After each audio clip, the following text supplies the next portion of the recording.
Hello दोस्तों, स्वागत है आपका रमेश जी के ट्रिक में।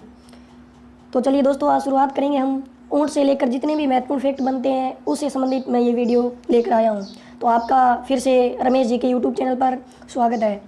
तो दोस्तों, रेगिस्तान के जहाज़ के नाम से जाने जाने वाला जो ऊँट है उसको लेकर जितने भी इम्पोर्टेंट फैक्ट बनते हैं कंपटीशन एग्ज़ाम की दृष्टि से, साथ में ऊँट से जितनी भी जानकारी मिली है वो मैं लेकर आया हूँ। तो चलिए दोस्तों, शुरुआत करते हैं ऊँट।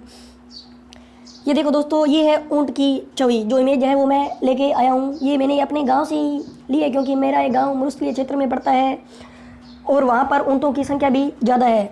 तो ये ऊँट है और इस ऊँट को वर्तमान में राज्य पशु का भी दर्जा दिया गया है। कब है? 2014 में। तो चलिए बात करते हैं ऊँट को लेकर सारी जानकारी की ऊँट है वो सबसे ज़्यादा कहाँ है और सबसे ज़्यादा कम। उसके बाद ऊँट में प्रमुख रोग कौन से होते हैं, ऊँट का कौन सा आभूषण होता है, ऊँट के जीवन में जितनी भी संबंधित बातें हैं उसको लेकर। तो नेक्स्ट बात करते हैं ऊँट। ऊँट का पहला इंपॉर्टेंट फैक्ट ये बनता है कि रेगिस्तान के जहाज़ के नाम को किसको जानते हैं? ऊँट को। तो ऊँट रेगिस्तानी परिस्थिति तंत्र का एक महत्वपूर्ण घटक है कि जो ऊँट है वो रेगिस्तानी क्षेत्र का एक महत्वपूर्ण घटक है। मरुद्रा की कठिन जीवन यापन शैली में ये मानव का जीवन संगी है। अपनी अनूठी जैव भौतिकीय विशेषताओं के कारण ये शुष्क एवं अर्धशुष्क क्षेत्रों की विषमताओं में जीवन यापन के लिए अनुकूलन का प्रतीक बन गया है। रेत के दौरों में ऊँट के बिना जीवन बिताना अति दुष्कर्म है। कारण ये है कि मित्रों, रेगिस्तान के क्षेत्र में ऊँट है वो सबसे ज़्यादा प्रचलन में है क्योंकि प्राचीन समय से ऊँट है वो एक ऐसी प्रजाति है जो धीरे धीरे अपनी सामग्री के अनुसार कृषि कार्यों में जुड़ी हुई है।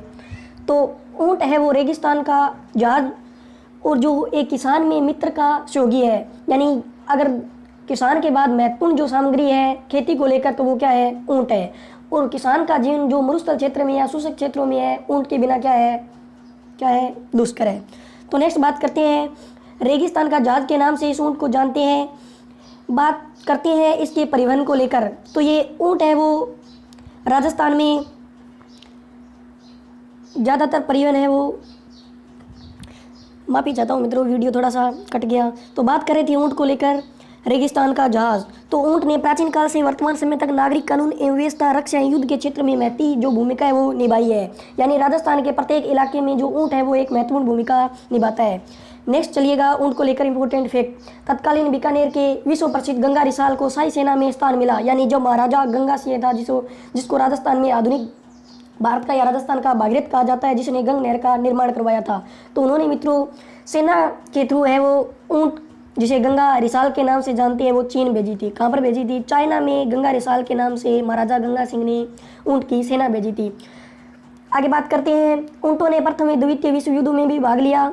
यानी प्रथम युद्ध 1914 में और सेकेंड युद्ध हुआ था 1939 में। तो राजस्थान के पश्चिमी भाग में इंदिरा गांधी नहर के निर्माण के समय ऊँटों ने इंजीनियर की बहुत सहायता की कि जब इंदिरा गांधी नहर का निर्माण हो रहा था तब भी कोई भी सामग्री को लेकर ऊँटों ने क्या की थी? महत्वपूर्ण भूमिका निभाई थी। आजकल उष्ट कोर भारतीय अर्धसैनिक बल के अंतर्गत सीमा सुरक्षा बल का एक महत्वपूर्ण भाग है कि वर्तमान में देखते हैं तो ऊँट का जो महत्वपूर्ण भाग है वो बॉर्डर पर जो भी सैनिक है या सीमा सुरक्षा बल के लिए महत्वपूर्ण है। नेक्स्ट बात करते हैं ऊँट को राज्य पशु का दर्जा कब दिया गया। तो राजस्थान सरकार ने 30 जून 2014 को ऊँट को राजस्थान के राज्य पशु का दर्जा दिया गया था क्योंकि वर्तमान में 2 हो चुके हैं राज्य पशु, एक है चिंकारा और नेक्स्ट है हमारा ऊँट। तो ये ध्यान रखना मित्रों कि ऊँट को 30 जून 2014 को राज्य पशु का दर्जा दिया गया, जिसकी घोषणा बीकानेर जिले में मंत्रिमंडल ने की थी कि इस ऊँट को राज्य पशु का दर्जा दिया जाए। ये बीकानेर में घोषणा हुई थी। नेक्स्ट बात करते हैं ऊँटों के संरक्षण को लेकर। तो आगे बात करते हैं कि इसे ऊँटों के संरक्षण करने, वध एवं इसकी तस्करी पर रोक लगाने के लिए राजस्थान उष्टवंशीय पशु वध प्रतिषेध अस्थायी प्रवर्जन एवं निर्यात का विनियम अधिनियम 2014 पारित हुआ था। यानी ऊँट के वध को लेकर जो अधिनियम पारित हुआ था, कब हुआ था? 2014 में इसे मंजूरी दी गई थी। नेक्स्ट बात करते हैं कि ऊँट की संख्या है वो वर्तमान में राजस्थान में कितनी है। तो मित्रों क्योंकि 24 लाख साल में 3.34 लाख घंटे ऊँट, 3.41 लाख ऊँट थे जो 1951 के प्रदेश में 7.56 लाख हुई है संख्या। 1983 में 4.22 लाख ही रह गई कि धीरे धीरे वर्तमान में ऊँट की क्या है? कमी होती जा रही है। पशुगणना 2007 की बात करते हैं तो पशुगणना 2007 की तुलना में पशुगणना 2012 में ऊँटों की आबादी 22.79 की कमी आई है, यानी 22.79% की क्या है, ऊँटों में कमी आई है। कब है? 2012 की जो पशु जनगणना थी, जिसे 19वीं पशु जनगणना कहते हैं। नेक्स्ट बात करते हैं ऊँटों की आबादी को लेकर। तो ये 2003 में इतनी ऊँटों की संख्या थी जो 0.49 मिलियन थी। आगे बात करते हैं कि ऊँट पालने की जो जाति कौन सी है। तो मित्रों, राजस्थान में ऊँट पालने के लिए रेबारी जाति प्रसिद्ध है। राजस्थान के लोकगीतों में भी ऊँट के महत्व को देखा जा सकता है। ऊँट के श्रृंगार में गाया जाने वाला गोरबंद एक प्रसिद्ध श्रृंगार गीत है, यानी ऊँट को लेकर जो गाया जाने वाला वो गीत कौन सा है? गोरबंद है। और ऊँट के गले का आभूषण भी कौन सा है? गोरबंद आभूषण है। आगे बात करते हैं ऊँट को लेकर महत्वपूर्ण जानकारी। ऊँट के नाक में डाले जाने वाले लकड़ी के आभूषण को गिरबान कहते हैं। बहुत इंपॉर्टेंट क्वेश्चन है, गिरबान क्या होते हैं? तो ऊँट की नाक में जो डाले वाली, जहाँ पर रस्सी डाली जाती है, वो क्या है मित्रों? गिरबान है। भारत में सर्वप्रथम ऊँट लाने का श्रेय मोहम्मद बिन कासिम को जाता है, जिसने क्या किया था? सबसे पहले विदेशी आक्रमण किया था। इसलिए भारत में ऊँट लाने का श्रेय किसको जाता है? मोहम्मद बिन कासिम को। राजस्थान में पाबू जी को। राजस्थान में भारत के सर्वाधिक 79% ऊँट पाए जाते हैं। 2012 की पशु जनगणना के अनुसार राज्य में ऊँटों की कुल संख्या 3,25,713 यानी लगभग 0.32 मिलियन थी। पशुगणना 2007 की तुलना में पशुगणना 2012 में राज्य में ऊँटों की क्या आई है? कमी आई है। नेक्स्ट बात करते हैं ऊँट को लेकर कि ऊँट प्रमुख है जैसलमेर, बाड़मेर, बीकानेर, जोधपुर, चूरू, सीकर व झुंझुनू जिले में मिलते हैं। सबसे ज़्यादा जैसलमेर में और सबसे कम है प्रतापगढ़ में। कौन से गढ़ में? प्रतापगढ़ में सबसे कम ऊँट हमें मिलते हैं। नेक्स्ट बात करते हैं कि जबकि सबसे कम ऊँट कहाँ पर है? प्रतापगढ़ में। जैसलमेर के समीप नाचना व फलोदी के निकट गोमट ऊँट है वो प्रसिद्ध है, माने जाते हैं। जैसलमेर का नाचना ऊँट व गोमट ऊँट कहाँ का प्रसिद्ध है? जोधपुर का। भारतीय कृषि अनुसंधान परिषद द्वारा बीकानेर के पास जोड़ में राष्ट्रीय ऊँट अनुसंधान केंद्र की स्थापना की गई थी। आगे बात करते हैं ऊँट में पाए जाने वाले प्रमुख रोग। तो मित्रों, ऊँट में जो प्रमुख रोग पाए जाते हैं उसमें अपच या बंद पड़ना है, जो चारे की कमी के कारण होता है कि अगर ऊँट को चारा नहीं मिलता है तो वह अपच या बंद रोग हो जाता है।